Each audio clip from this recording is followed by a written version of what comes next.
Good evening, everyone. Welcome back to Let's Talk 2. And tonight we have a nice conversation that myself and the great Dr. Short is going to have. And we're going to talk about Tim Scott, who clearly doesn't know the temperature of the room. What's up, Dr. Short? Oh, my brother, I am great. How are you? I'm good. How's everything been? Oh my God, it's gotten cold, as you know, and but it's all right. And my condolences on your cat Yeah, transitioning. Remember, yeah, I said the cat was trying to tell you something the other day, and it yeah. just kept coming up. That cat was saying goodbye. Yeah, it was definitely it was rough, Dr. Short. One of the funniest things about having an animal is that wasn't my first animal, but I really got attached to that cat, Mm. and it was I couldn't the crying and not being able to understand what was wrong from my perspective had got kind of unbearable. So I took it to the vet, and the vet explained that it was too far gone, and it was. I'll say this: that if anybody has an animal and you have a pet, you have to put your pet down.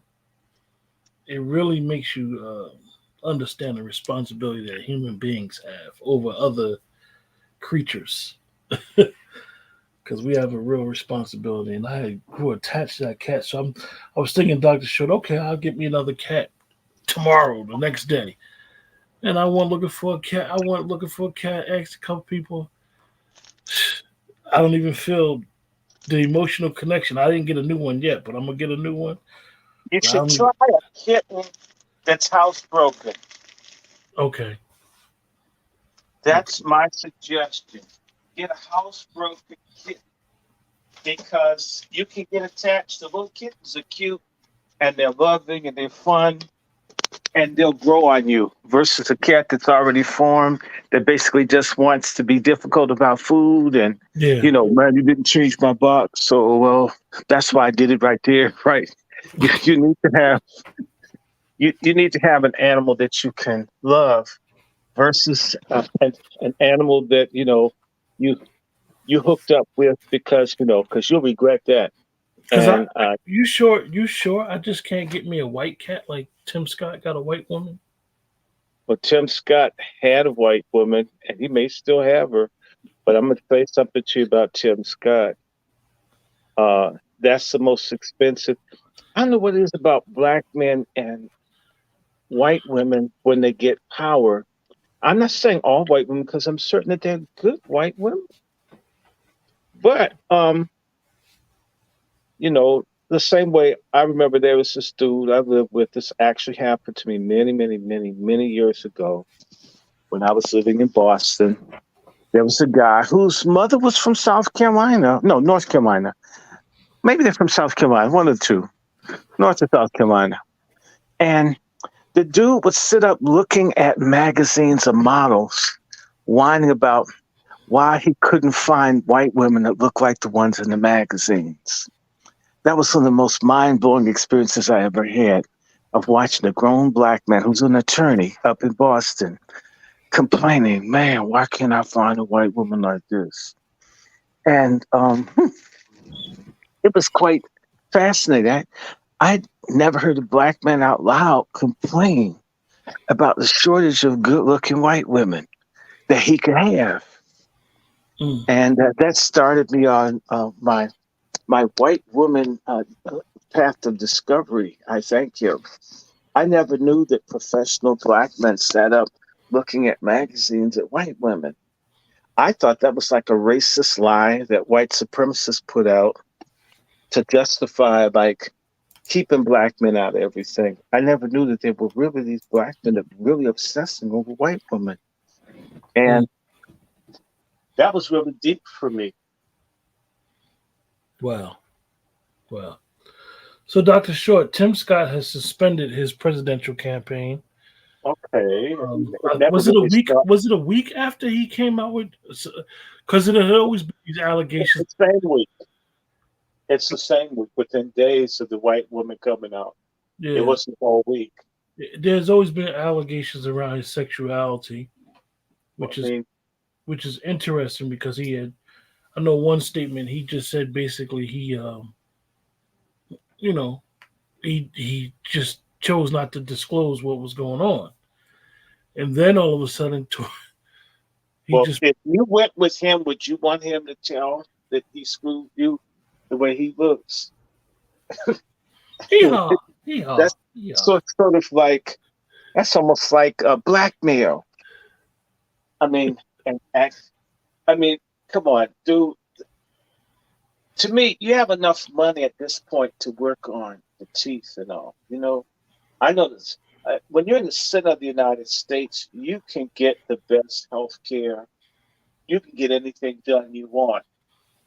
I mean, and between him and Maxine Waters not getting a face hooked up, they can That's, get all the stuff that they need. that's my So aunt, Doctor Short. you just want to be ugly when you're in the center of the United States and you don't look better. Okay, I said it just like that. You don't want to look good. Mhm. You don't want to look good when you're in the center of the United States and you look like that. You want to look bad. You're not trying to be pretty, and not that he has to be pretty because he's a man, but even a powerful, unattractive man can get a woman or something. I mean, God, but just dude was like looking. So the white lady looked so uncomfortable when she was with me. She's like looking down, like, please don't make me stand with you, nigger. I was like, whoa. See, I'm gonna just tell you, when a white woman has bagged a black dude that they want and they feel like they cheated a whole bunch of black women out of some quality mandingo dick, that white woman struts and shit like she's got a perfect 10 at ice capades in the Olympics, right? In a skating competition. White women don't hide it when they're happy to be with a black dude. And they love throwing it in black women's faces. Yes, they do. If they pulled a black man that the black woman would like to have, I got the prize. she didn't have that look on her face. And see, he did some weak ass Michael Jackson shit, which didn't work either. Why would you, as a person that's never been married, get someone that has 3 children? And you're a political person, you're going to be gone and shit all the time. Why don't you get a person that had no kids, right? Mm. But he said, I got a good Christian woman. I heard that. I says, ooh, this is white. I just know it's a white woman. And there was a white woman. I says, yes. All the people who can't stand the way I look at the world, fuck you too. I was right. I knew it was one. Come on, white woman. Come on, I put my money. It's got to be a white woman. Because if he had a black woman, that black woman would be in his ass about his teeth, about his hair. I mean, his jackets are all tight behind, protruding all out. The black woman would be complaining about that. So it would have to be someone who's not from our culture, that's used to, less. But did you see that white lady? I mean, she is. Let me tell you something. I'm gonna just say this. I'm not gonna say who, but I met some people from Tim Scott's office. A young man, 2 of them. And when I say to you that the young guy who Tim Scott was doing all kinds of stuff for was pretty in the face in this woman he's with. And I'm thinking, God, you pick pretty looking dudes to work in your office. Then you pick to hook up with. I'm just saying. I didn't say anything, Al. Okay, I didn't say anything. By the way, I'm opening up my books for the Angry Black Men's Book Club. I got my Deacons for Defense book. I just got it. Okay.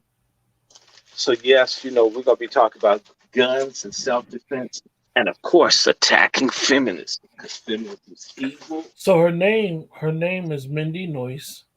She's an interior designer and mother of 3. from Charleston, Interior Carolina. designer, that's like a gay occupation if it were a dude. But anyway, just saying. Okay, keep going. He said Keep going. they was dating about a year or so. Okay. You don't know how long? Or so, right? Yeah, that's a quote. A year or so. Most people be like, "Yeah, we've been together 2 years. We've been together 2.5 years." Most people know exactly when somebody they started dealing with someone. Well, when are we gonna say that we're seeing each other? And if you look at her, does she look comfortable with him? No, it looks staged. It doesn't look like she's touching him like I want to touch you. It Because looks staged like he was like a Manchurian candidate. it looks like a Cory Booker type thing. So you need, Oops. and you know what's going on. Now let's talk about this very simply. I know I'm going to make a lot of enemies tonight, which is the usual, but that's okay. When I got another, oh my God, I have another anti-feminist book called "Subverted: How I Helped the Sexual Revolution Hijack the Women's Movement." How women were betrayed. You women were betrayed. They lied to you, black women. God, they Mm. used you. We've gone from Diane Carroll to Sexy Red in the generation. My God, help us. Anyway, let's go back to the two. Say that again, Doctor Short. What you just said about We, Diane we've Carroll? gone from Diane Carroll to Sexy Red in less than a generation. Diane Carroll's body's not even cold. As I tell anyone, Diane Carroll's body smelled so good. You'll never forget having. She was so everything. I'm just telling you. Okay, I don't run it. You don't hear me sitting up obsessing on women. That was I just a regal, stately, gorgeous, sexy, fine, intelligent, sophisticated black woman. I will never forget being in the same building that she's in. I'm not even talking about touching or getting to know, just seeing her. That's how inspirational she was. How we go from Diane Carroll to Sexy Red. My God. My God. How we go from Rosa Parks to damn Cory Bush. Damn. And no, I'm not attacking all of anybody. I'm simply saying, come on, do you am I saying I don't like anybody, or am I making a point that some people, they're just like, my God, how do you mess up so badly? How do you go from Diane Carroll to Sexy Red or to Lizzo? Like, how does Tim Scott go from being assumed to be in closet to get into something that looks like a Beverly Hillbillies extra? I mean, dude, and you didn't get a power bitch. That's what you get in Washington. You got an interior decorator. You expect me to believe that living here in DC that that's what you got? You're around all these people. I'm not saying, well, I'm not telling you who to love. I'm not telling you who to love, but tell me, brother, wouldn't you think a person sort of politically connected, not that they have to have a power wife, but they would have a wife that in some way is accustomed to power? How is she going to handle that life? I mean, why would you get someone and see? I knew his campaign was going nowhere in the first place. You know why Tim Scott was in the race? Tim Scott's in the race because he's in the race for the same reason as another boring black person that ran as a Republican, Ben Carson, or should I say Uncle Ben. All right. These people are, look, you can't, you couldn't talk your way out of a gang rape with a machine gun. That's how bad. I mean, sorry. You're sorry. You're not a public speaker. Please get out of public life. I mean, the black homelessness went up with your ass in there. And, these people that they pick. And when he said, America's not a racist country, and there's no racism, I'm like, let's talk about Washington D.C. for just a minute. In fact, I'm tempted to buy a book on DC that I'm looking. It's called The Secret City, and it's about LGBTQ in DC. And what it really talks about is the first part is when this man in the State Department who is trying to get blowjobs from the black Pullman porters in the 1920s and 30s. And everybody knew when they talk about gays not having any rights, you openly soliciting sex from people, right, in the 20s and 30s, and everybody knows, and you don't get fired or punished. What do you mean you didn't have any rights? You get where I'm coming from? Mm-hmm. Right. What do you mean? Don't they realize that the black men that worked and black women that worked were expected to do things for white men and white women? And that was just the way it was.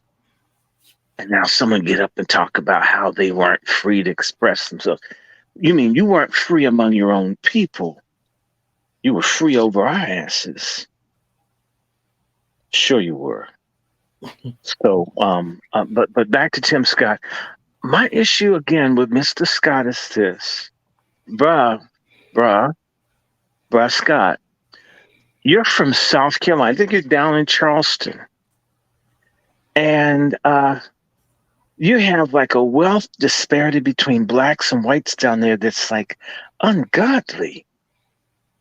And you don't think there's any racism. I mean, who are you trying to fool? Even white folk thought you were a clown. His race never took off. Let me tell you, there's a kind of black person that stupidly thinks, and he may be one of them, if I just get white people to like me, if I just talk right, walk right.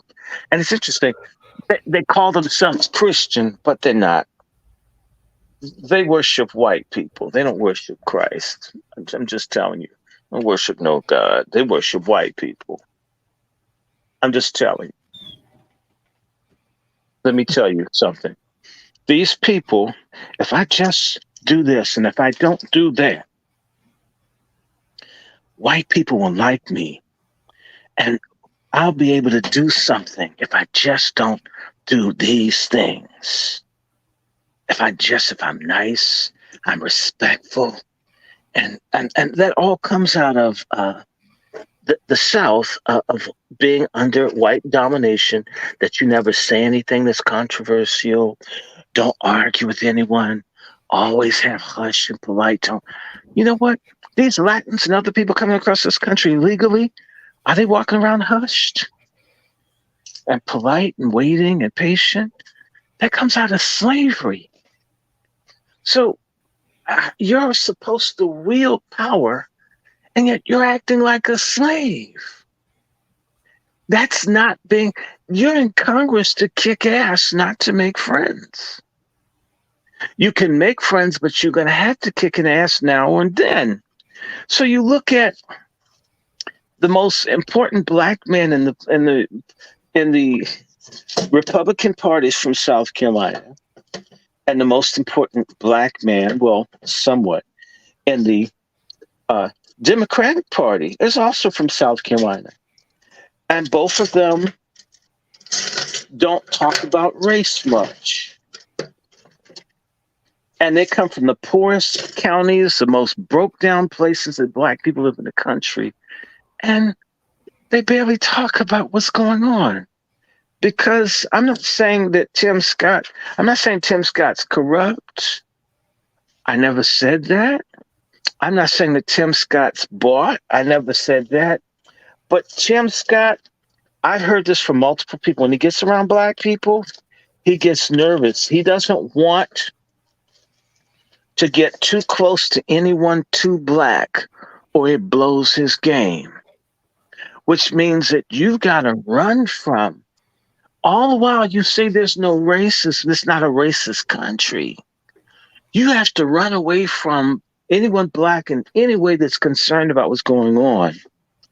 You got to be like afraid of them because it's the end of your career.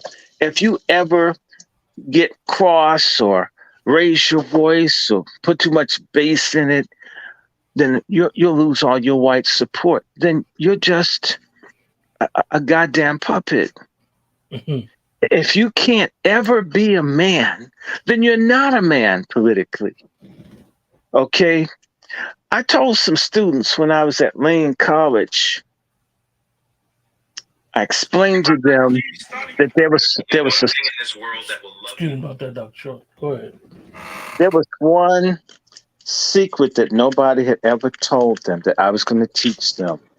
And the secret I was going to teach them is what the grading system really stood for. And I told them, your academic life will change once you find out what they haven't told you. I'm going to tell you the secret. I said, in particular, I want you young brothers to listen up because they told you, you need to understand what the grading system really is all about. So I told them, that A stands for ass. B stands for boobs. C stands for cum. D stands for dick. And F stands for fag. If you're getting A, then you getting ass. That means you're straight. B, you're close. You got boobs. C means at least you came. D means you're touching yourself. And F means you're fucking yourself effectively because you can't procreate with a person of the same sex. So if you get an F grade, you're a fag in a university. Why? In a university, learning and being knowledgeable is what being straight is. And being stupid is being queer in an institution of learning. So if you're not at least getting a C, you're the university or learning institution's equivalent of a fag. And says, I can't help you, brothers. No. Says, your intellectualism sucks dick. I hope that you don't too. I said, I don't want anybody in here. Please stay away from me. I'm afraid of young people and your diseases and shit. And y'all got strains and stuff that are incurable. So, nope, this isn't an invitation to anything other than for you to become academically straight while you have a chance. And I'll just take the story a little further and say, every time that a young man got an F grade, I would laugh in his face and point at him. Their grades all went up.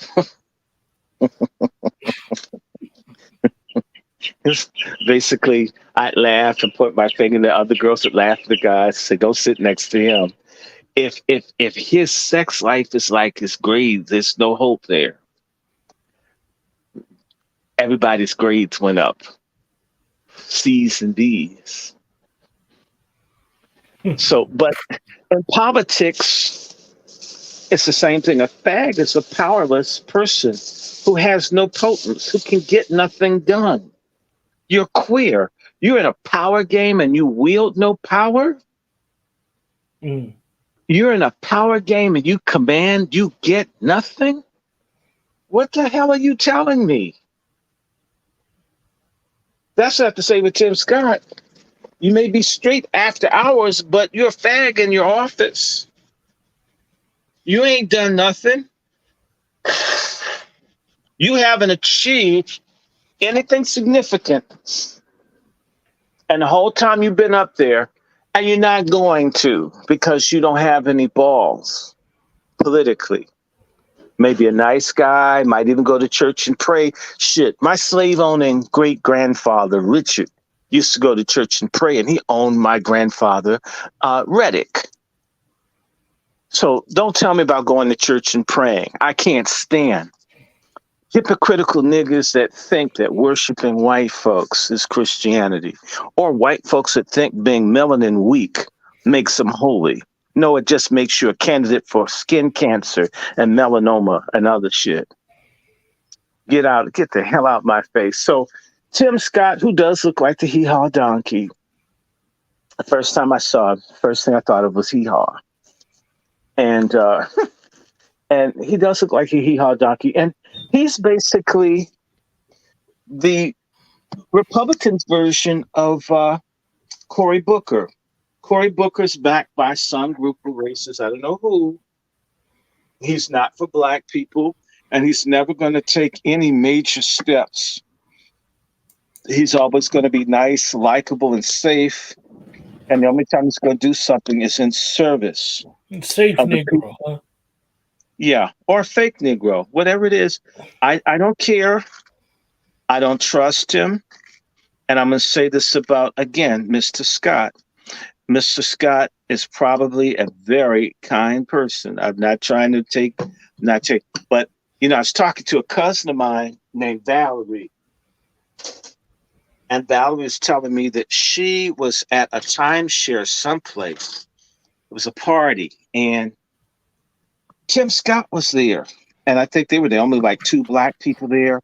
And he made certain, and Valerie is cute. I should send you a picture. He made certain that he didn't even acknowledge her presence there. Now, when I look at how ratchet the white woman he's in love with looks, and I think about how he basically gave my third cousin the finger. I'm like, okay, this black woman looked good, nice looking lady, in shape, not fat. I mean, and so you mean you couldn't even speak to a black lady who had to have been in her 30s or late 20s. You couldn't speak to her, and you snubbed her, wouldn't even acknowledge her presence. You know who acts like that? Not a straight dude. A queen acts like that. I'm not saying that he is. I'm just saying that's queenish behavior. And now let's get to the heart of it, because we can move the hell on right here. Mr. Scott told us all in lie that America's not a racist country. The UN just condemned the United States for systemic racism today. A special rapporteur. Okay, did you see did I see the video of the young black girl getting beaten down in Charlotte by the cops? They're just beating her ass. They're on the ground, 5 or 6 deep, just kicking and beating this black lady. And North Carolina, of course. And Tim Scott, who's in South Carolina, and I'm going to just say something about South Carolina. I'm learning about my family from South Carolina finally. And part of it is my sorry ass great grandfather who may have had 6 or 7 sets of children. I'm not trying to be funny. I hope it's just 2 or 3. I hope that I'm not reading the census data properly, and I don't have 6 or 7 sets of cousins from one grandfather. Poor ass. Remember I told you I could never figure out South Carolina doing genealogy? God, I know North Carolina, I know Georgia, I know a little bit about Florida, Maryland, got a little bit of Mississippi, but when it comes to South Carolina, it's like a hole. That whole state is just a big black hole. Until I found this nigga's a hole, and then I think his dad was a hole too. And all these dudes are doing is like banging people. So I don't know. I think the father came from Kentucky, was just like running through people, man. But then again, they were slaves. It's interesting. The people in my family that were slaves, the few that were, they had the most jacked up family systems. The Negroes that were free, although they may have been high yellow and color struck, their families are a little more consistent. So what they lack in racial pride, they at least have some kind of familial and, consistency, as much as I don't like colorism. Now, back to Tim Scott. Tim Scott is like in South Carolina, where I have people from at long last, I found their asses. Let me just be clear. South Carolina was a state in which there was a senator named Ben, nicknamed Pitchfork Tillman. And this man boasted about how they killed black people and stuffed election boxes in South Carolina. Mhm. I'm just saying. And I'll go further. South Carolina had dozens of white paramilitary groups, and those folks did everything they could to smash black folk. I'm just telling you. So how could Tim Scott come from a place? Remember the guy named Scott who got shot in 2015? The police shot him down. He was running. Walter Scott. Walter Scott, who's probably related to punk ass Tim Scott. The guy has your surname, fool. The massacre took place in South Carolina. You knew the dude that got gunned down in the church. You knew the church. Those are your doggone constituents. In fact, that's how that Negro got into the Senate. In part, he got appointed by Nikki Haley. How could he run against that Indian hoe who put him there? They put him there because he wasn't going to do nothing. It's sort of like a stud that gets with the dude that's like she is, so she can keep her girlfriend. An alleged Will and Jada type situation, right? I'm not saying it is alleged. And I and you know what? I still like Will Smith. I like some of the movies I saw. But let me just say to you, Mr. Scott, they barely did anything. You know, they really have done nothing. You've got 8 of the poorest counties in South Carolina. I got cousins and stuff down in South. There's no hope. The best thing for black folks to do in South Carolina when they're young is leave. And you're sitting up in the Senate talking about all the hope and opportunity that America has, and your fellow constituents, South Carolinian blacks, only thing they can think of is trying to leave. And there are people coming in to South Carolina from all over the country, from New York, New Jersey, moving in. You don't see Tim Scott fighting for the Gullah Geechees to keep their land. No, you don't. If he's doing it quietly and secretively and ineffectively too. If he is doing something, it's not making a difference. It's sort of like the difference between toilet paper and wipes. And I love wipes. Because if you use the bathroom, a wipe will get the crap out of your cheek. Toilet paper just moves shit around. You think you did something, you really didn't. That's how I feel about this Tim Scott. I see he's tried to do some black things with Cory Booker. And those two are like, I don't know, house nigga soulmates having a bromance about not doing much for black people. The two of them, both of them literally having a Senate seat handed to them. You know that a real white dude could have beat Cory Booker and raised his ass to Jersey. Let a Catholic get up in there. Let a real Catholic, a real white male Catholic, Italian type, Irish type. Don't you think Cory Booker could lose in Jersey? You lived in Jersey, don't you think? Absolutely. Lautenberg's family did not want him to take that seat. Lautenberg's family had a major problem with that. He has that seat by default because they want him to be there for now. They will phase him out. And the same thing for Tim Scott. Do you really think? So Tim Scott said he didn't want to be vice president, and maybe because, he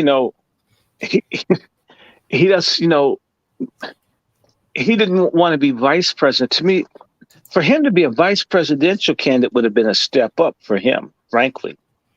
He would have had more pull as a vice presidential candidate than he has as a senator, where he's stuck. And he would have more pull if he were a vice presidential candidate, right? And then he ran to be in the Senate in South Carolina. They would have fewer reasons to say no to him. Are you understanding me? Mm-hmm. I'm not trying to hold him down. So Tim Scott's no surprise. The minute that I saw him trot out the white lady, I've been waiting. I've been waiting to see a woman since 2019. Yes, I have. I'm not lying. I've been waiting since 2019, especially after people from his office and the guy's pants are so tight on. I mean, nice looking guy with very, very tight pants. If you wear tight pants in DC and you're young, and that book called Secret City, and there's another book that talks about, you know, a diary of a gay page in DC. DC has a history of young white guys who wear very tight pants and tight clothes, getting jobs in the government. And basically, maybe the wages are not enough in the jobs. This is why I don't know if you understand this, but a lot of work in this country is oriented towards sexuality. Let me explain to you how. You know, they talk about the church and how they have gay musicians and all that, which is true. But up until recently, they didn't pay church musicians anything. So you have a nigga that's running 5 or 6 choirs with almost a non-existent salary. How's he gonna make the rent if he had kids? Do you really think he's gonna make the rent with kids? Honestly, no. You didn't give him enough money. So who do you think is going to be able to be your minister of music? A dude who doesn't have a wife and kids, who can get lots of time, especially in the evening when married men go home, right? You know how you have to go home, bro. Married men go home and their wife wants them to do shit. But if you're a penis licker, you go home when you feel like going home, right? You're homeless where you make it because you don't have the same obligation. So in reality, the whole thing in church music is oriented towards, at least initially, towards people who would not have a nuclear family to answer to. You hear me? You see, most people don't think about that. You couldn't possibly be serious about a person being your minister of music and he doesn't have enough money to take care of his family. What kind of God you serving? That you raking in the money off of my musicianship because it's sure not your preaching. You infinitive split nigga, right? So,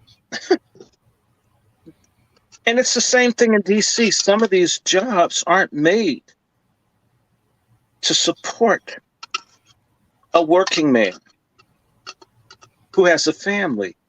He can work, and so that's why a lot of places like New York and Chicago and Atlanta, they have industries that are oriented towards single men or women, right? And by the way, what do these jobs often want? They want loyalty. They want people that are going to stay a long, long time, right?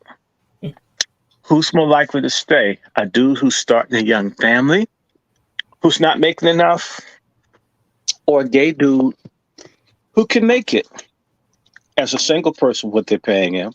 Maybe has a second job, right? So now back to my point. So in DC, you'll see a lot of these people with tight clothes on. It's almost like a business card. So are you understanding me? When I meet someone from your office with super tight shit on, and you're single, and you're a citizen of the United States, and you're in your 50s, you're not broke like me. You got enough money to start a family. Son, I make enough money. Okay, so you're not starving, right? What the hell are you doing being single at your age?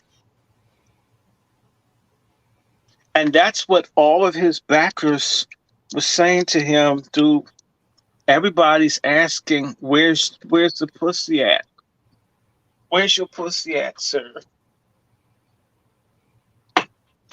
They were asking, and as a result, to please people, he found him, I guess, what do you call that?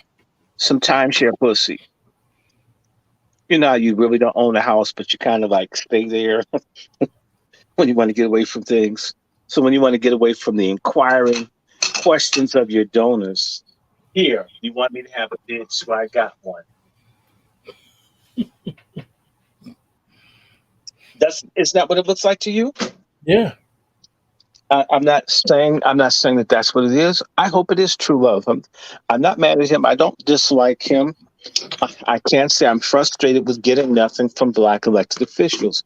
If you're delivering nothing, I do have a problem with you. Really, I have a right to have a problem with your ass. And so, Tim Scott is gone with the men, and we knew that Donald Trump was the front runner. That wasn't going to change. Come on, who's going to beat Donald Trump? That's like the North Korean volleyball team trying to do basketball against Michael Jordan, even at his advanced age. It's not like that. It's not happening. So we can move on from that. We can cover current events. I just wanted to. Dude was a loser. And hold on, let me just go over this one more time. I'm from the South. Your family's from the Deep South. Who would come out with a white woman when the first primary in the Republican thing is South Carolina? You a black dude from South Carolina with a white woman with children from another white man.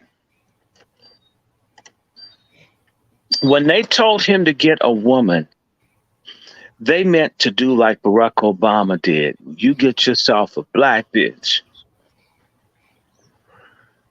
And he disobeyed.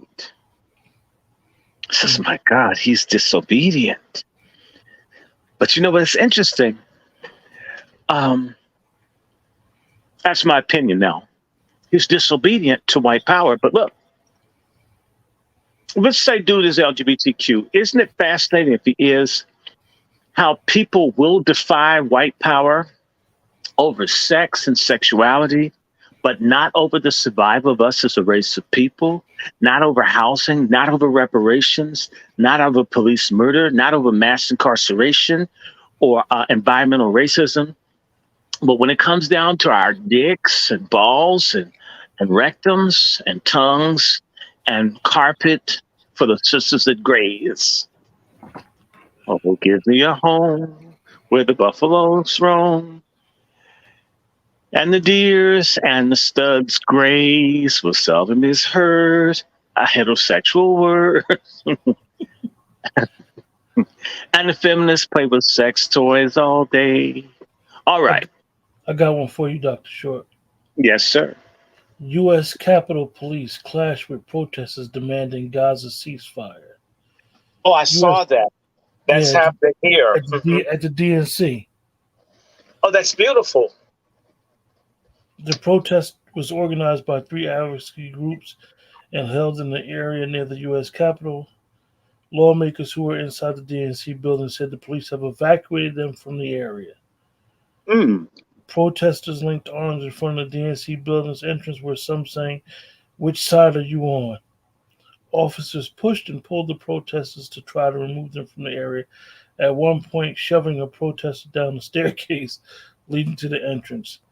Police also used pepper spray and fired projectiles containing chemical irritants. U.S. Capitol Police said approximately 150 people were illegally, violently protesting. It says 6 officers were treated for injuries ranging from cuts to being pepper sprayed and punched. Mm. One person has been arrested for assault on an officer. Capitol Police said on social media. The organizers rejected allegations that demonstrators were violent. Public demonstrations, both pro Palestine and pro Israel, have rippled around the world since October 7th. Hmm. Well, all I can say to you is this, brother. Um,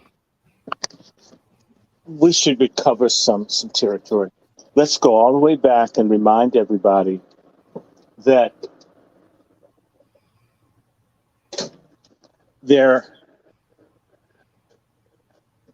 there isn't really a justification for them to continue bombing the people other than other than other than Bibi Netanyahu, the Prime Minister of Israel, sees this as his one last chance to go all the way and drive the Palestinians out of Gaza in totality, which could be, and one Israeli minister is allegedly quoted as said that they wanted to cause another Nakba, which is in Palestinian Arabic catastrophe. They want to expel all the Palestinians from Gaza, like what happened in Israel in 1948. That's what one person in the Israeli government has said, or let's just say. So that would explain destroying all the infrastructure, just doing everything possible to get the people out. That is genocide.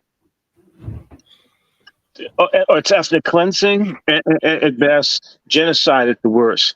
These people know what they're doing, and there's no way to call it anything other than they want those people moved. I'm going to tell people who are listening to the broadcast in the chat, if you haven't listened to one of the shows that Dr. Short and myself did, Dr. Short gave us the history of this area and all of the events that have happened in the show that Dr. Short did called The Mossad Did It Again. And I listened to the rebroadcast, you guys in the chat, and a lot of times, sometimes you got to hear something again to really get the grasp of the understanding of what was said and what happened. Is Dr. Short just mentioned something about Netanyahu? We have to understand that this man literally was hanging by the threads as a leader over there. He was done before this happened. And this literally is his last hurrah. So for his legacy, which For his sounds last crazy, Gaza. yeah, for his legacy, he needs to do something lasting. Um, Well, suicide wouldn't hurt. and and and for him, he needs to eradicate that area of Palestinian people, Mm-hmm. in spite of how anybody in any Jewish person or Israeli person feels. This is what he has to do. This is his agenda. And he may not be alone. There are, I mentioned a guy in the talk named Jabotinsky. Jabotinsky was a radical Zionist. These people want the Palestinian people destroyed. They want them off the land and out, period. No discussion, go. Everybody. In fact, I recall a quote where they describe the Palestinians as camp dust. Camp dust. Okay. Now, if anybody referred to any Israeli as camp dust, we know how that would be seen. We know, don't we? We know how that would be seen, don't we?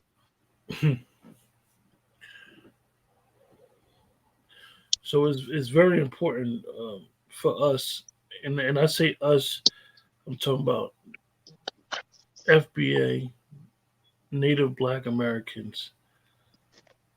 I know there's been a lot of us that have sided with Palestine, saying it's our fight. I'm not going to say that it's not. I'm gonna just say sometimes you just need to stand still and stay still and let Well, things be the our way it's fight going has to to be. be for peace and justice everywhere, but it has to start for home. The Palestinians actually had land. The Palestinians lost it. Palestinians had some things working for them that we've never had. One, Palestinians outnumbered those people at 1.10 to 1, whereas we've been.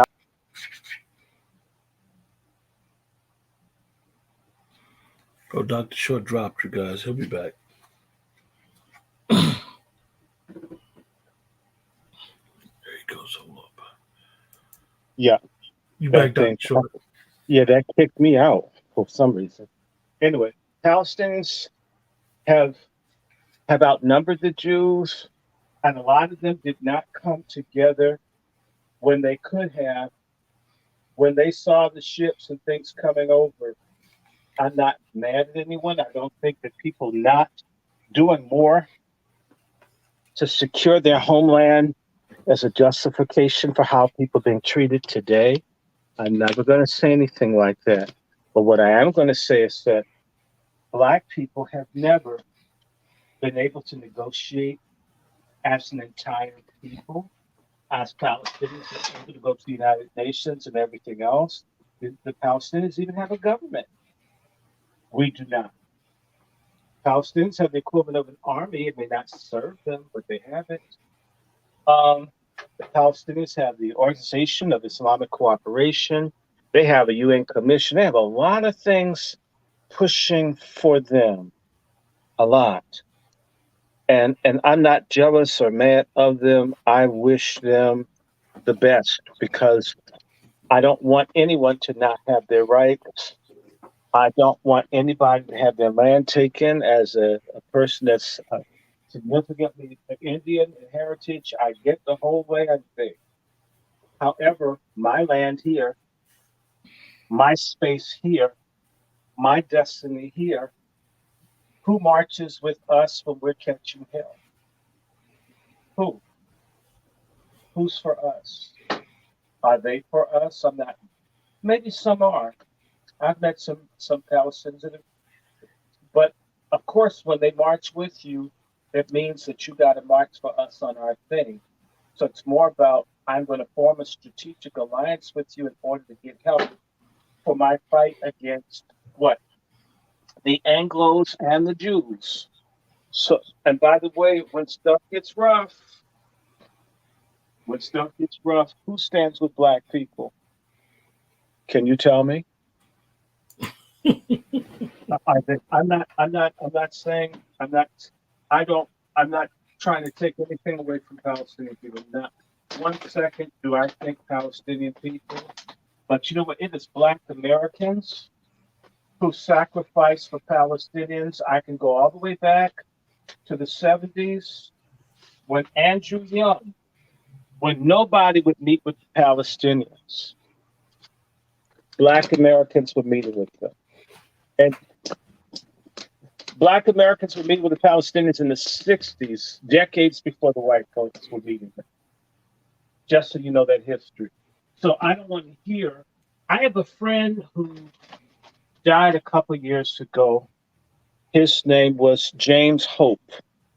James Hope's parents were in Beirut in the 1940s and 50s, and the family got kicked out because the father objected to how Palestinians were being treated. It's the 1940s. It's almost 80 years ago.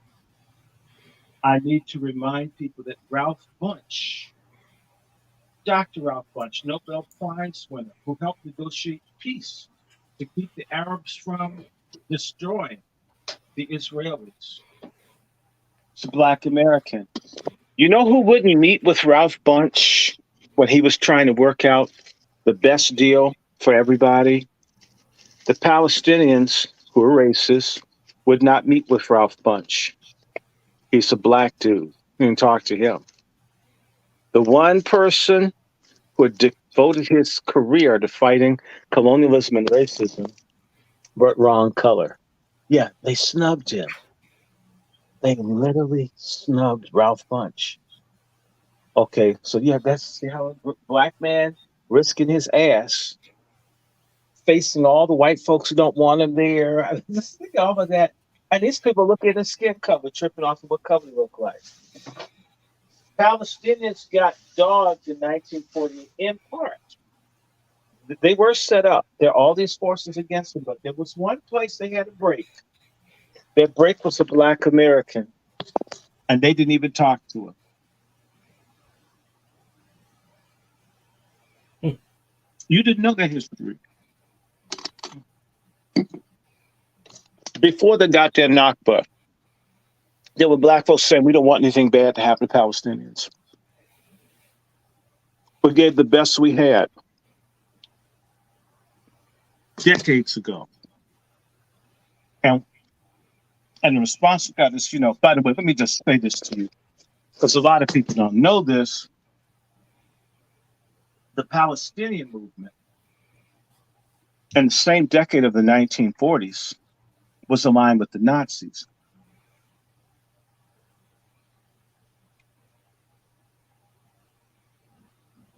Let me repeat that. The Mufti of Al-Quds, or should I say the high Islamic priest for Jerusalem, Mr. Husseini, was alive with Adolf Hitler. Mm-hmm. Sure, I said it. Fact. Fact. Fact. So, if you wonder, aside from any prejudice that the Jews will have against Palestinians and everything else, it is a fact that when they were facing being killed, Palestinian leadership hooked up with the Nazis. Remember that. I'm not saying that anyone has the right to take anybody's land. I'm only saying that that's kind of deep. Sit down and think about that.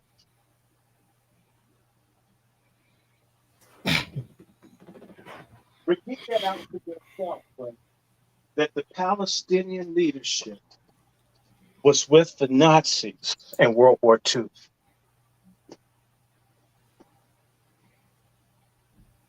How did the Nazis feel about black people? I'm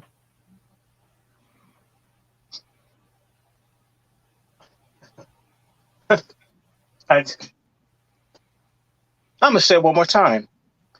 The Mufti of Jerusalem, Mr. Husseini, was with the Nazis. The Nazis. The Nazis. The Nazis. Over 1 million black people, at least 945,000 black men were enlisted in the United States Army to fight against Hitler, and the Palestinians are on the other side. I'm not mad at them. They were trying to save their land. But look at who they got with.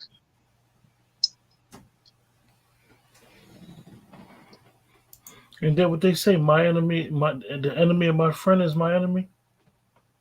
What's that statement they say? Whatever it is, explain to me. I understand why they got with Hitler, but there's no way that black people could ever get with Hitler.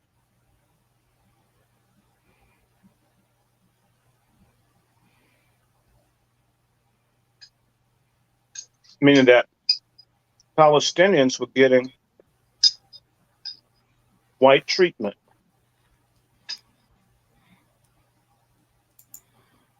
We don't get white treatment.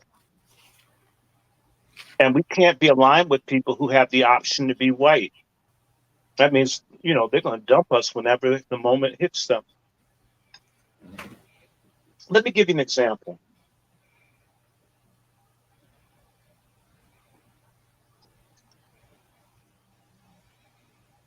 An Iranian cleric whose name is escaping me, who helped set up Hezbollah, went to Libya, and Gaddafi's people killed him. And that was wrong. But do you know that people in Hezbollah and aligned groups went to Libya and helped kill Black Libyans, mass murdered them, worse than what's happening in Gaza?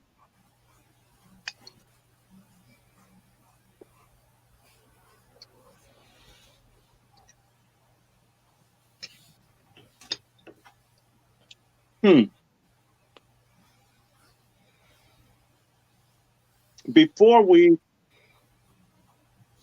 make alliances with people, we really need to study them. And I'll say this to you. There are enough Arabs with money to help Palestinians. Why don't they?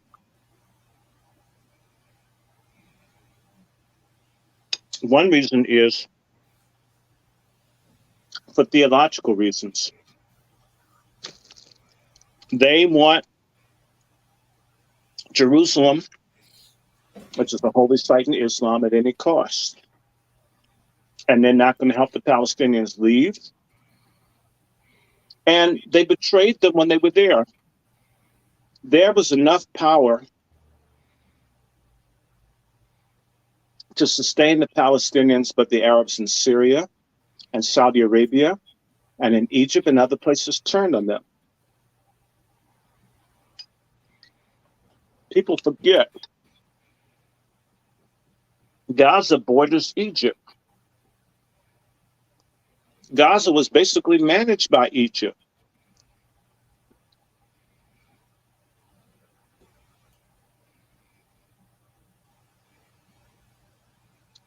Why would anybody pretend that we can just hook up with everybody? Sometimes it's like a well-wisher. You want the best for someone. You would never do anything to hurt them. You would never help anyone hurt them. But you can't get in their business.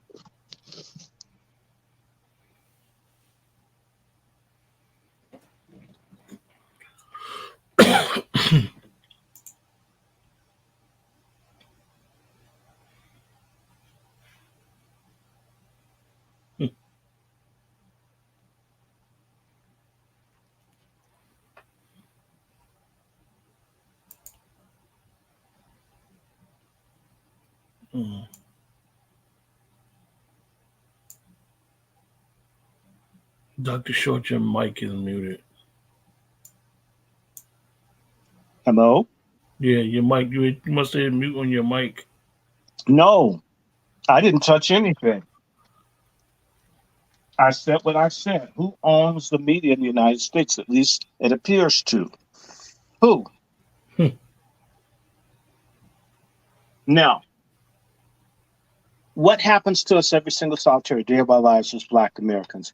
We get dogged by the media.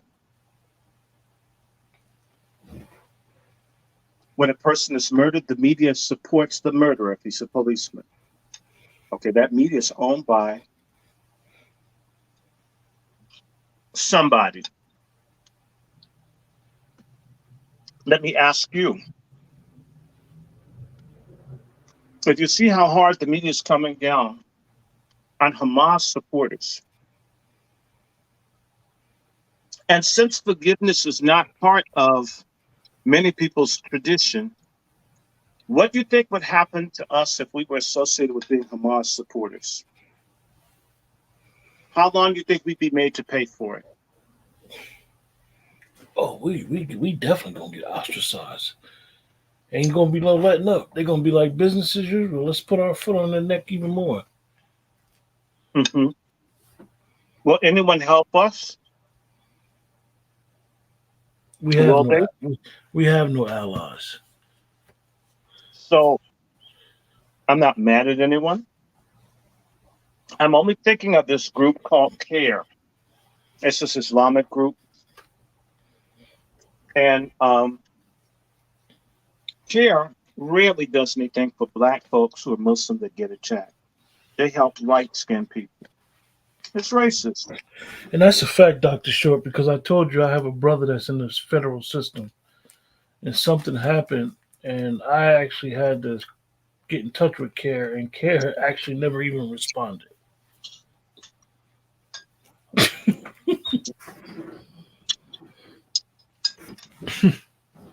Because CARE, they don't care about you. CARE is a group for Arab. And black people were deceived by one of the greatest deceivers who I happen to like. I'm going to make some enemies tonight. Malcolm X. Malcolm X told us that if we became Muslims, the Muslim world would stand with us against racism in America. Well, it's been 60 years since he said that. Do they stand with us, really? And any way we can really measure? Individuals, yes, but any Islamic nation really doing anything for us? And anyone that did, Muammar Gaddafi, they killed him in conjunction with white folk.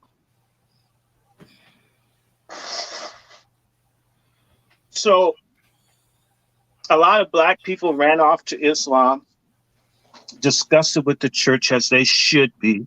I'm a Christian, the church is disgusting. God is great, not these fake nigger preachers and their morbidly obese congregations. Malcolm X and these people told us if we became Muslim, these radical Muslims that believed in justice and equality based on Islamic teachings and customs and culture, that we would have some help. We wouldn't be isolated. I don't see us getting much from getting with the Islamic world. I'm not saying that you can't work with Muslims. That's not what I'm saying. I'm saying wholesale. There's some individuals that are just beautiful people. I've met that are Muslim. You can't trade them for anybody I know that's a Christian. Okay. I'd like you. If I like you, I like you. I don't care what your religion is. But as a group, we get no help. And let me just change the subject for a second. Darfur, over in Sudan, where the Arabized Africans are murdering other Africans that they're calling black as they kill them. They're killing women. They're burning up whole families, murdering people. It's awful. Not a peep. Not one peep. Congo, over 23 million displaced black people in Congo. That's 10 black folks with no place to go, 10 for every person in Gaza. 23 million people is more than everybody in the state of New York with nowhere to go. That's including illegal aliens. It's not mentioned Ethiopia, which has had a fight, 1 million people been killed, no real discussion. I have some pictures I need to send you where the people from Mali are fighting with Arabs who've been working with the French and the Americans to bring down a black country. I can send you the pictures of the dead Arabs that these black dudes have been killing. And part of what was going on is the United States and France uses these Arabs to kill Africans to keep them poor and broke so they can steal their resources. There's a book I think I mentioned to you, and I'm going to be doing that on the Angry Black Men's Book Club. And by the way, let's stop for a second. Let's do some station identification because we're doing all this education. Everybody needs to share this program. Everybody like it. Mhm. Take a moment to like it. Take a moment to subscribe to it. Dude should have had 1,100 followers. He should have 1,100 followers. 1,100. He doesn't.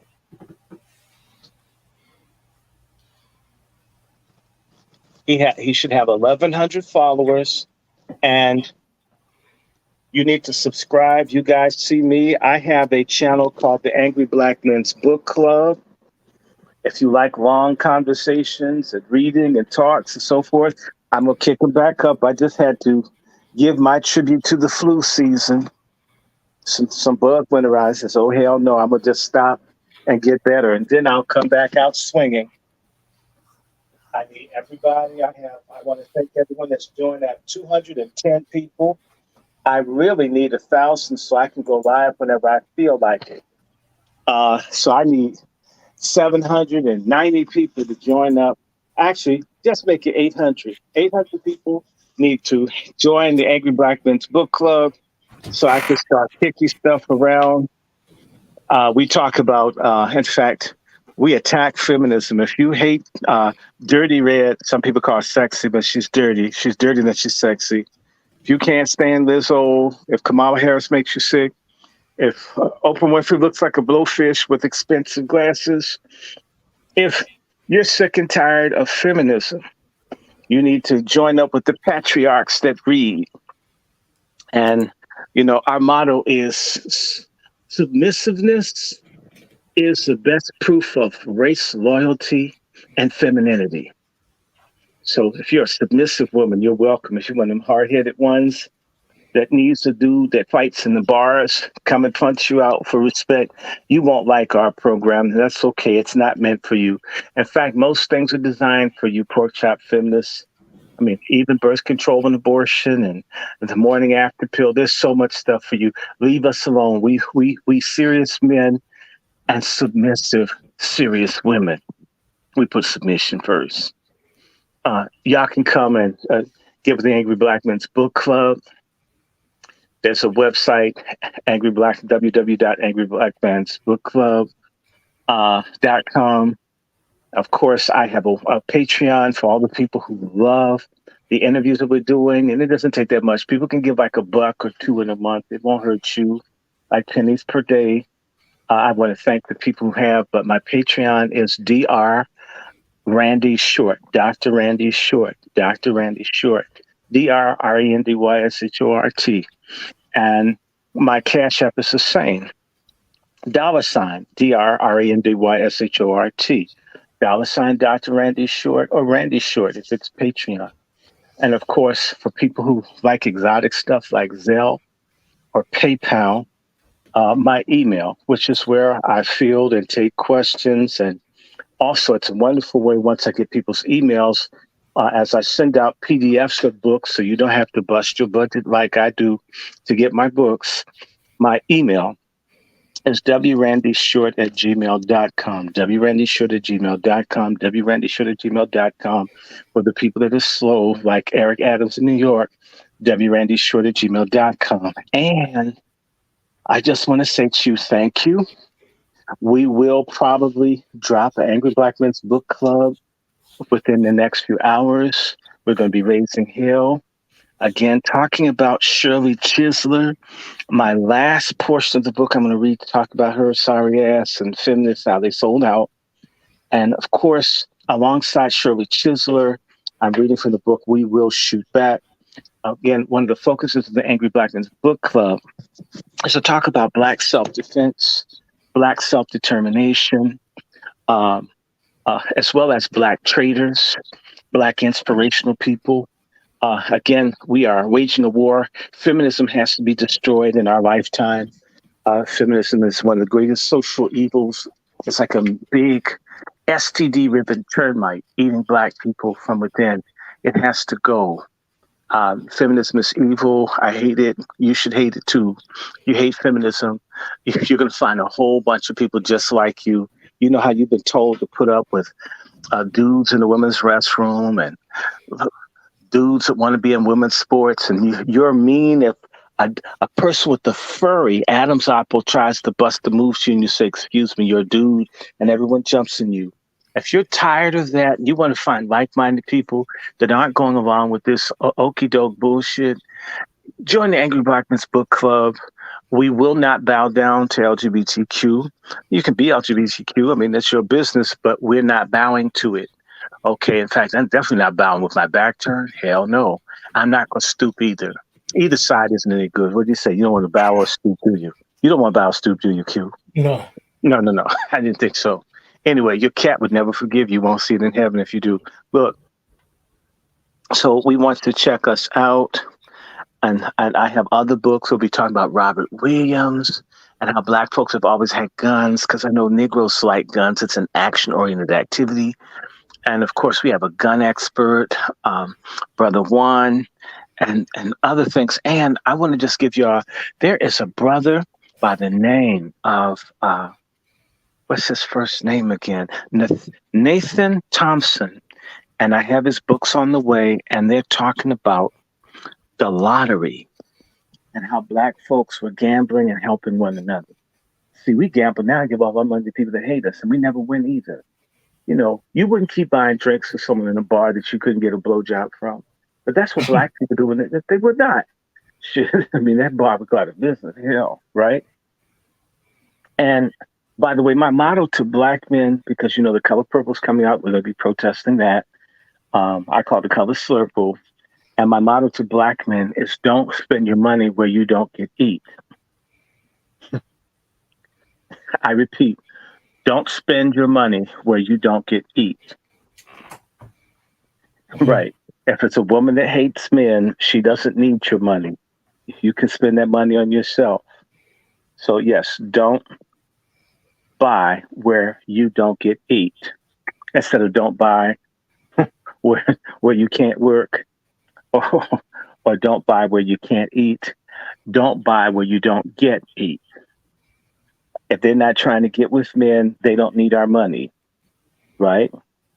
You're so independent and you got so much magic. Well, magically make your own money and get the fuck out of our pockets, our wallets, our lives, our ears, okay? So down with, in fact, patriarchy is good.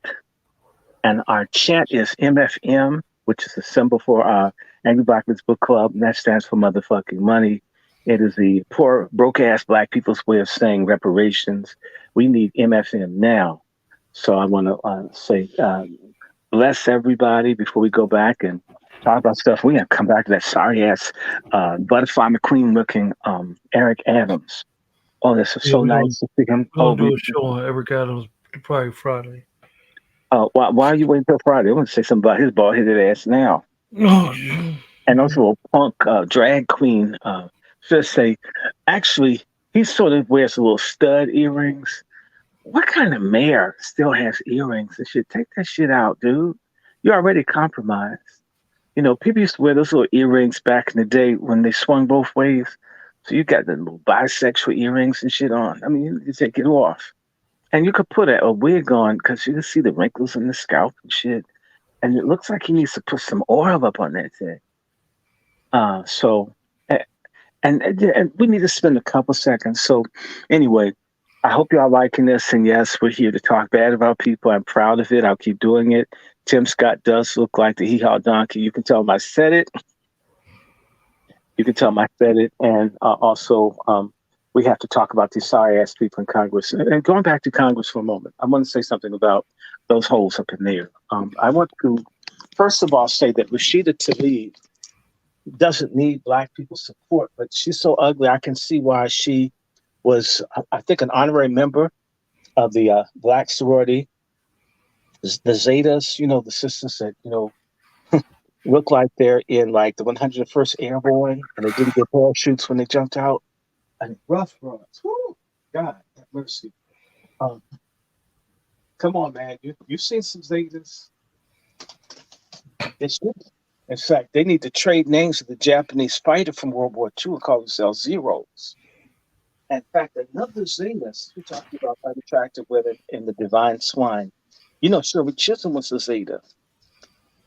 Mm. In fact, she's so ugly, they don't even put her on their literature. I mean, even they ashamed. Now, that's something when you have some homely girls and they got enough class not to want you. Come on, Shirley. And I heard they had a statue of her. I hope they have her head facing over her back like the Exorcist, so nobody has to look at the statue face on. Or maybe they made her look better than what she did. They can do stuff like that, do some 3D manipulation. Anyway, you have anything to say before we go back to our show? But I just had to get that off my chest. I do have to talk bad about people who are betraying us. And I do have to say something about Rashida Tlaib and the squad. And I really like this. AOC is playing herself. She's gonna start talking about how she's black and shit when they censor her ass. I can't wait. I can't wait for AOC to pull her black card. I'm waiting with her real ugly redhead, bad looking white husband. AOC doesn't look bad, but she looks like one of those Spanish speaking people that doesn't want anything to do with their black heritage. Now, it's your turn. I just did a whole spiel there. Mhm. Okay. And it's getting late. Oh, it's past your bedtime. So let me see. We're gonna run another 30 minutes. Let's do some stuff around the world. I want to just alert everybody that you might see some really freaky volcanic activity up in Iceland. I don't know if you remember about 10, 12 years ago, the volcanoes in Iceland shut down air traffic in Europe, and the European people ran out of food. That's something that you need to keep your eyes on. Don't blame me, I didn't do it. Um, so that the volcanic activity up around Reykjavik, it's near the capital of Iceland. There's a little peninsula. There's this blue lagoon where all the people go around, I guess, and skinny dip and the volcanic heated waters. That's happening. I just need to know about that. You need to pay some attention to the fact that go back to the Middle East. I had said on this show and on other people's shows, and I'm dead ass serious, that the United States Navy is not in the position to try to check people in the Middle East.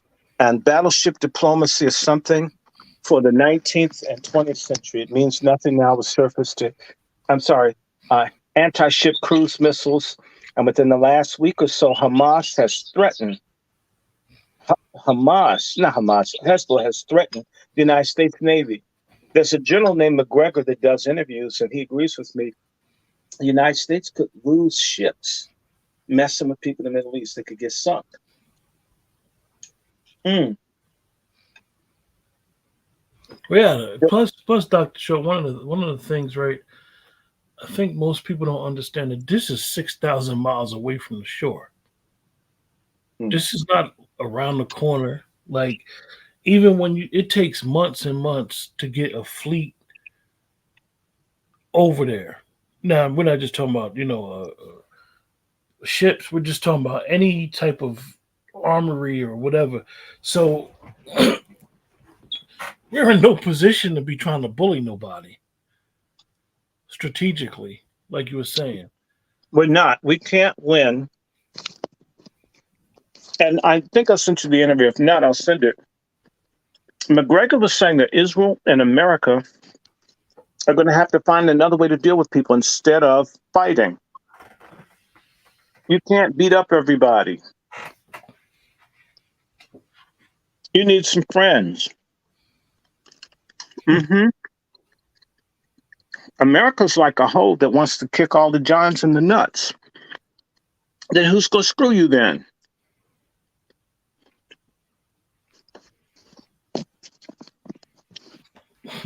So that's one thing. Keep your eyes peeled. Keep your eyes peeled for the United States soldiers on the ground, possibly in Gaza.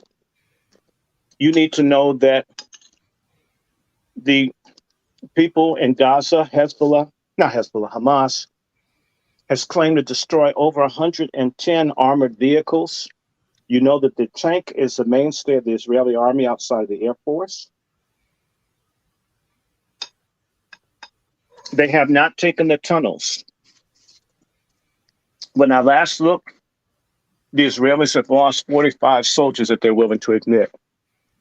But more importantly, you need to notice that the Israelis are not letting anyone get news from Gaza. What are they hiding?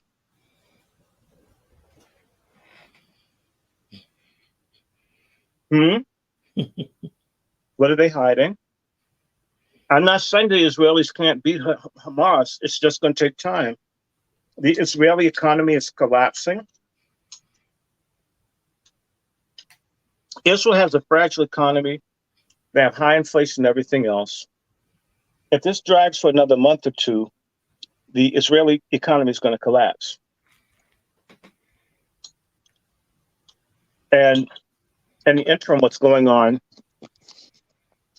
the United States just packed up a whole bunch of its weaponry to send to Israel. And what I want to say to you is this. Once that weaponry gets to Israel, the United States is going to be effectively stripped. We aren't prepared to go to war with anyone. If we end up in a war, we're going to send people ill-equipped into combat.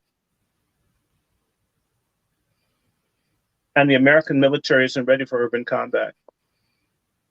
The American military is not ready. I don't know if you saw that 200 people that work for Biden have begged for an immediate ceasefire.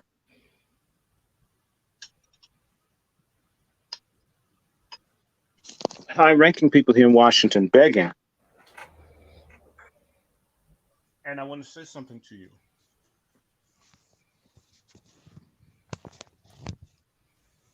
Israel's dependent on tourism.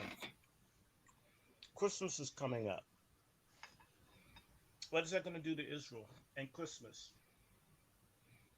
Aside from all the other problems that they're taking. The other question is, over a million Israelis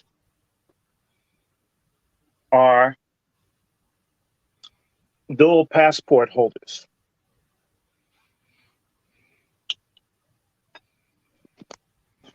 If those people decide to try to get out,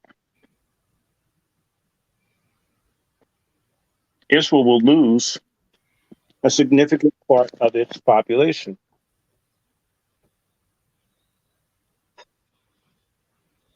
The other thing that needs to be understood is that the Middle East is now more powerful than it was 50 years ago for the Yom Kippur War. This means that they're not afraid of these white folk. They've been fighting them since the 90s. Yes, they have. Syria, Iraq, Afghanistan. They've been fighting a little bit in Libya, Yemen.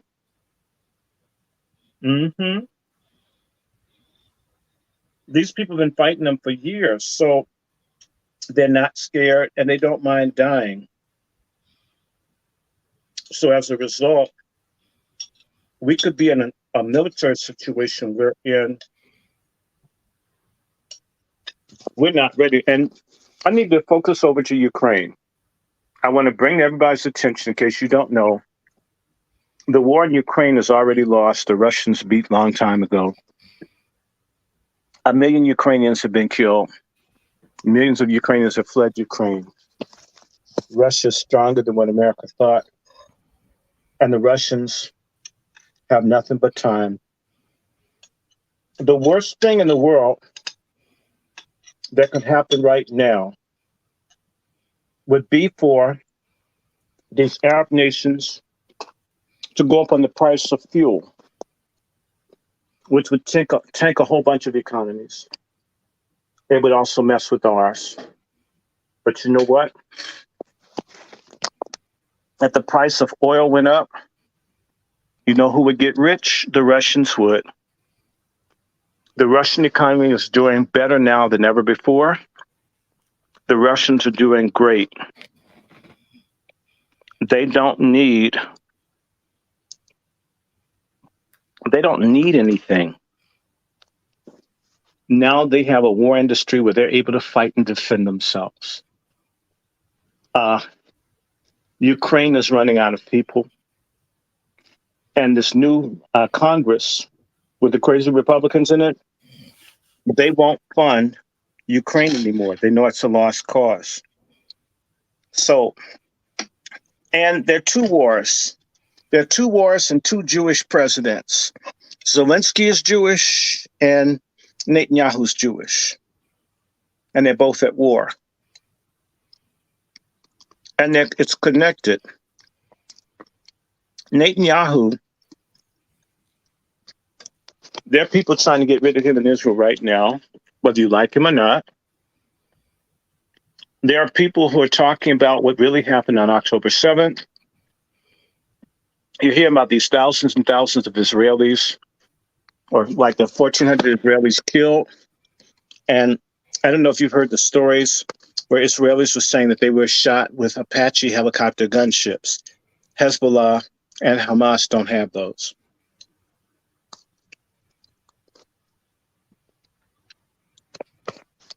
Apache gunships are manufactured by the United States. And you can't just get those. You have to get a license from the United States to operate them, which means someone with an American license for Apache helicopters, which has to be a nation state. You know, it's not Jordan. You know, it's not Lebanon. Egypt wouldn't dare fly helicopters that close.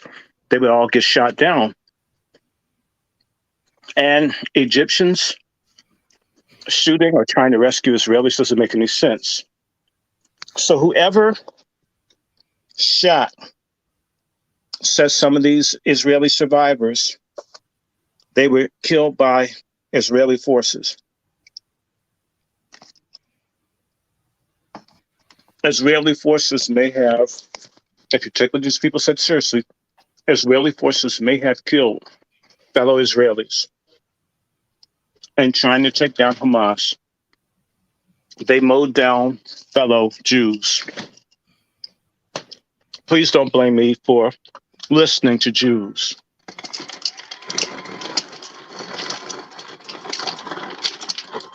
And let me just put my commercial in here, because I don't want anyone to accuse me of picking on Jewish people, which I have not. I just learned about a new family of mine in South Carolina. You want to know their names, Brother Q? Yeah. Cohen.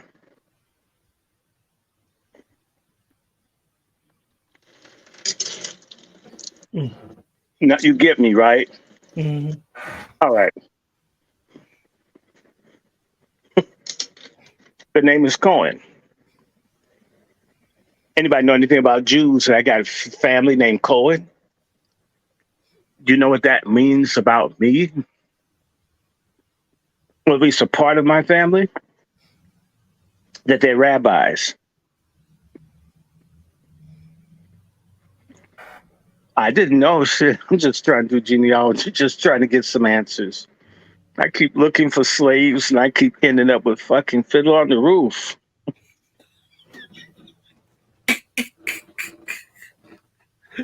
I'm certainly trying to find out, meet my ancestors that were beat so I can honor them and remember to keep. I have a great aunt named Lovey Joyner. Lovey got with Mr. Seltzer. What does that sound like to you? And move all the way to Oakland and then up to Tacoma, Washington to live as a white woman. So I got some half-breed Jewish cousins in Washington State. I didn't even know this shit. It's like, damn. And of course, my grandpappy, who had all the kids, made all the bastards everywhere, His name is Davis. Oh, yes, it's a Jewish name. Oh, yes, it is. And then there was another one. Says, my God, so Cohen, Seltzer, Davis. Okay, I'm going to stop looking. This is why I told you I don't want to get into this Palestinian Jewish stuff because, once I run into these people and someone cuss me out, you're one of us, you traitor. Because it's like, damn, you can't betray your blood, nigger. It's like,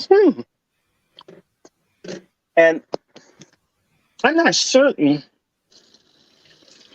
but,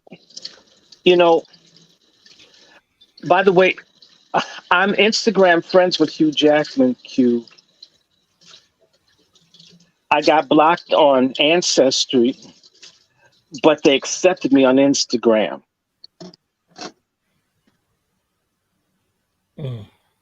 I don't know what's going on. I didn't ask for anything, okay? I just saw a message, and I tried to talk to folks or cousins to get tips on the family. I didn't know somebody that's a movie star is like a white relative with shrimp on the Barbie, like Crocodile Dundee and shit like that. I'm just, like I said, I keep looking for slaves and getting white folk. Mm-hmm. I was so upset I had to go to Dr. Winters. Dr. Winters. Dr. Winters. How did the family get black? I can't find anybody from Africa. Oh my God. Everybody's from England. I told you, their asses go back to Nottingham and shit. It's like, damn. Well, at least Robin Hood was all right. I hope you like black people. And Robin Hood could have been a black dude. They're always trying to put him in jail. Make sure you guys like, share, subscribe. Tune in to Dr. Short. He's going to be coming on Angry Black Man Book Club in the next hour or so. Oh, well, yeah, maybe. I think so. I'll put out an announcement. But subscribe so you can enjoy. I hear you waning, man, between you mourning your cat, you mourning for your pillow, too. And I don't want you to lose your white job. White jobs are important. A white job is all a black man has. That's true. A lot of people say they believe in God. No, they believe in that white job. I'll do it. I'll go where the white man tells me to go. I'll say what I'm to say. I said it. I need it. So you guys, instead of black folks saying Jesus, Jesus, Jesus, they say job, job, job, job, job. Help me, job. Help me, job. Yeah, you guys, Dr. Short put me out there. I get up 4:00 in the morning to go to work. So appreciate you guys in the chat. Remember, like, share, subscribe. Dr. Short has his own channel, Angry Man's Book Club, but he's still Angry Black. No, we gotta say what kind of man. Angry Black Man's Book Club. That's right. Angry Black Man's Book Club. Because white folks say what color they are when they're angry.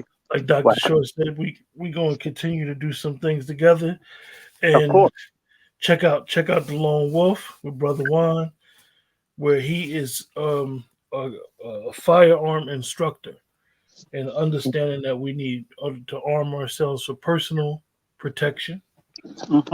And just for that annoying black crime, you've tried rubbing it out and scrubbing it out, but now we have the Second Amendment. Get rid of all those newsome black thugs, asking you for change, touching your women inappropriately, trying to carjack you when you least expect it. You too can have your own firearm, right? Come on, the biggest people giving us hell are sorry-ass black folks that don't want to obey the law. It's time we start punishing them. Black freedom starts with dealing with our criminals and tramps, and again, our no good, dirty red type holes. Crush these holes. So with that, you guys, we'll see you next time. And got any final thoughts, Dr. Short? Oh, yes. Well, the Angry Black Men's Book Club, I know I'm going to do something this morning. I just don't know. So tell people, Get a nap. Up if they're a truck driver, instead of big bisexual, this truck stop behind you right there. You can learn some. Yes, I said just some the lines driving the damn trucks. Mm, I see your asses out there. Don't make expose you. You know how to support. You know how to bless us. Subscribe to us. Treat us like we're important. We really need that as support to our egos. Thank you so very much for giving this guy 1,000 followers. We need 5,000, and we need 500,000 views. Good night, guys. I don't want you to lose your job. I don't want to be like the other niggas getting in your way. And then I wait for you to be unemployed, then ask you for $1. Hey man, you got some money? I don't do Good shit night, like that. everyone. Next day. All right, see.